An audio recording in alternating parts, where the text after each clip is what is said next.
Number one, Reverend Ralph Rivers, Texas Tales. Texas Tales, Ralph Rivers. Okay.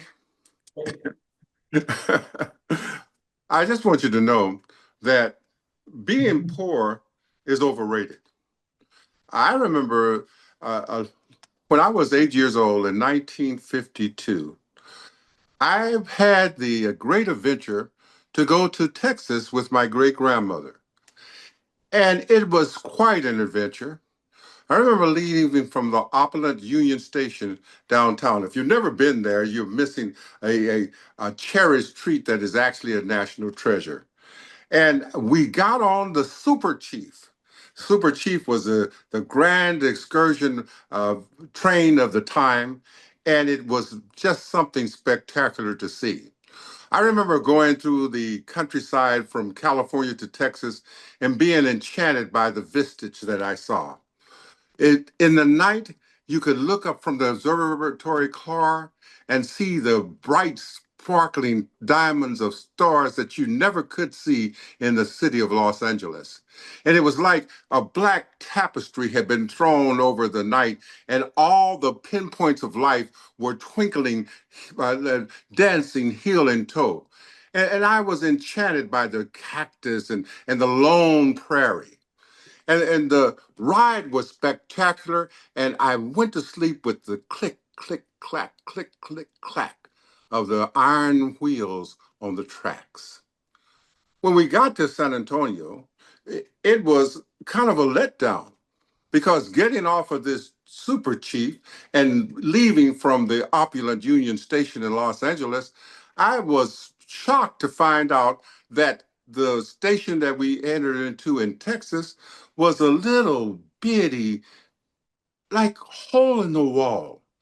And we got off the platform, and as I was coming to the station, the whole floor of the reception room rose up and flew away. It was then that I realized that Texas roaches could fly. Texas roaches could not only fly, they were gigantic. And they flew around in a brown mass cloud. Now, you guys are spoiled here. You had those little tiny German roaches. These roaches were about 4 inches tall, and as they flew, you could hear the whirl of their wings. I would have been scared, but my grandmother, my great grandmother, apparently was used to this type of thing. So she walked on like nothing was happening. So I decided with my 8 year old bravado to really emulate her and walk along like nothing was happening, although I was appalled and scared to death. I found out that in Texas, everything is huge. They have some bugs in Texas that would make bugs here run and cringe and hide. In fact, they have what they call a stinging scorpion. When I arrived at my grandmother's house, it was a house that was huge and really kind of damp. And I saw crawling across the floor, this long serpent-like bug with its tail cocked at an angle. And my mother said, "Oh, watch out for that.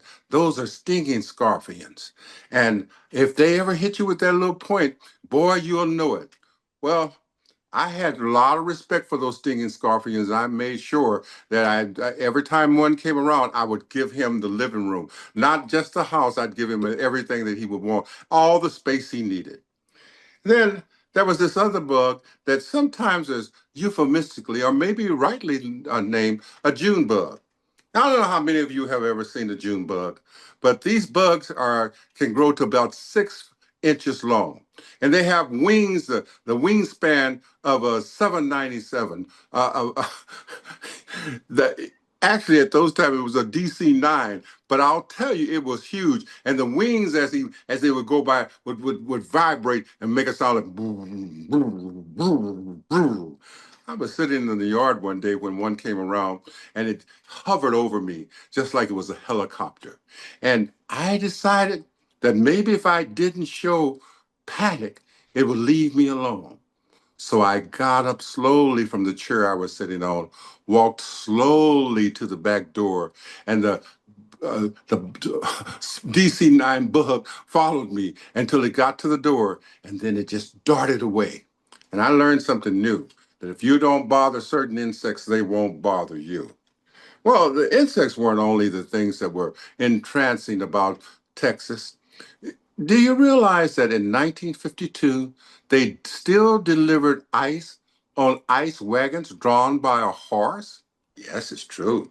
The Iceman would come in and he would have this leather poncho on, and over his back, he would take these huge pair of clippers, and he would catch a big lump of ice, and he would throw it over his back, and he would carry it into the house and put it in a refrigerator.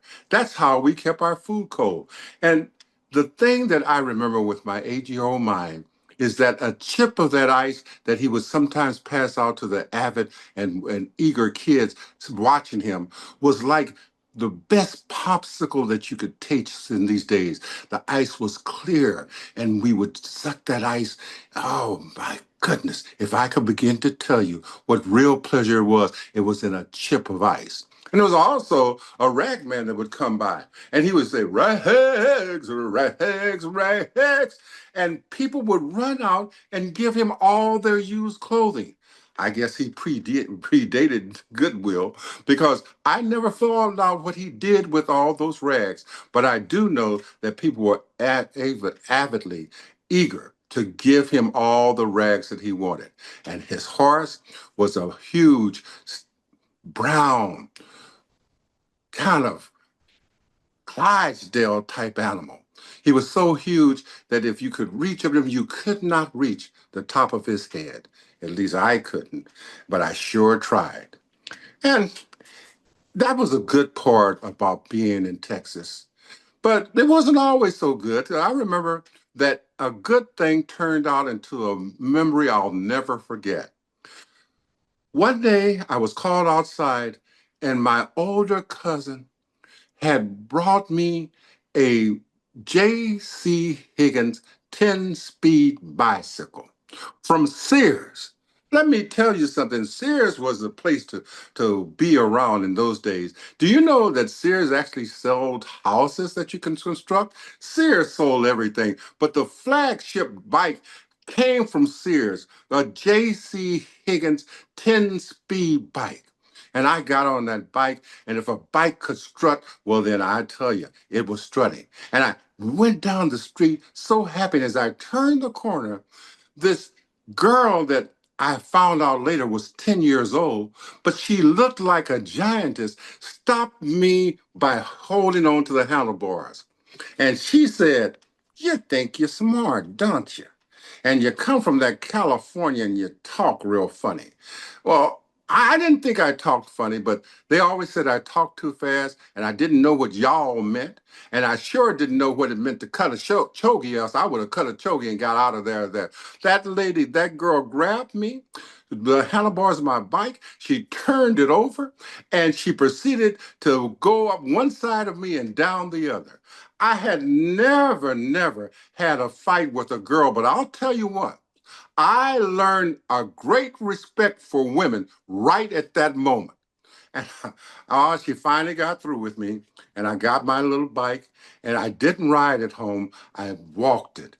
And when I got home to my great grandmother, I started to cry, and I told her about this huge Amazon girl that had grabbed me. She said, "Well, are you all right?" I said, "Oh, I have a scratch face, and she hit me here, and she hit me there." She said, "Well, but are you okay?" I said, "Well, I guess so." She said, "Well, if you don't need medical attention, maybe you should just go back in the yard and start playing."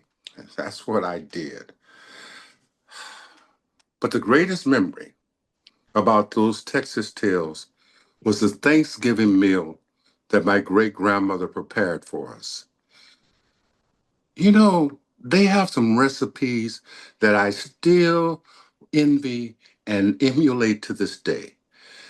My great grandmother made dressing out of cornbread and oysters. Yes, that's right, oysters. She would put oysters in the cornbread, and she would also put it the Holy Trinity. And if you are not from down south of Louisiana, you don't know what the Holy Trinity is. Let me tell you it is. It is bell pepper, onions, and celery. And she would mix that up with the chicken broth from a chicken that we had grown in our yard. And it was just the most delicious concoction. She would bake it in the oven until it was a golden brown, and it was succulent. It was so tasty and full of flavor. The other thing that she did was to give me a baked apple.